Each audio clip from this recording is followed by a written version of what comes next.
പക്ഷിപ്പനി സംബന്ധിച്ച ആശങ്ക എറണാകുളം, കൊല്ലം ജില്ലകളിലേക്ക് വ്യാപിക്കുന്നു. ഇരു ജില്ലകളിലും വളർത്തുപക്ഷികൾ കൂട്ടത്തോടെ ചത്തു.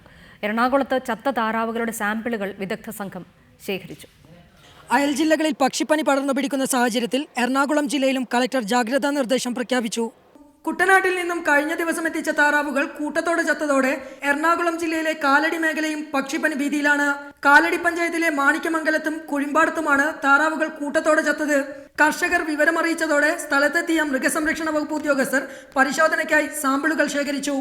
കൊല്ലം ജില്ലയിലും പക്ഷിപ്പനി പടരുന്നു എന്ന ആശങ്കയിലാണ് ജനങ്ങൾ.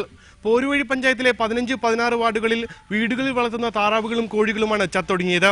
പോരുവഴി പഞ്ചായത്തിലെ 15-16 വാർഡുകളിലെ വിവിധ കർഷകരുടേതായ 100-ലധികം കോഴികളും താറാവുകളുമാണ് ചത്തൊടുങ്ങിയത്.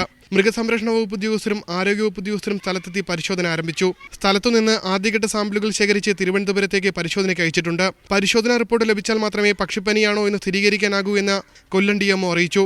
വാണിയംകുളത്തിന് സമീപം പനയൂരിലാണ് വളർത്തുകോഴികൾ ചത്തു തുടങ്ങിയത്. കഴിഞ്ഞ ഒരാഴ്ചയ്ക്കുള്ളിൽ 20ഓളം കോഴികളാണ് ഈ മേഖലയിൽ ചത്തിട്ടുള്ളത്.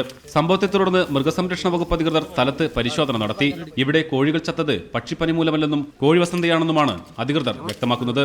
കോഴിവസന്തയാണെന്ന് അധികൃതർ സ്ഥിരീകരിച്ചിട്ടുണ്ടെങ്കിലും മറ്റു ജില്ലകളിൽ പക്ഷിപ്പനി പടരുന്ന സാഹചര്യത്തിൽ കർഷകർ ആശങ്കയിലാണ്. റിപ്പോർട്ടർമാരായ റിജിൻ രാജിനും ഉമേഷ് ബാലകൃഷ്ണനുമൊപ്പം പ്രസാദ് ഉടുമ്പിശ്ശേരി, പാലക്കാട്.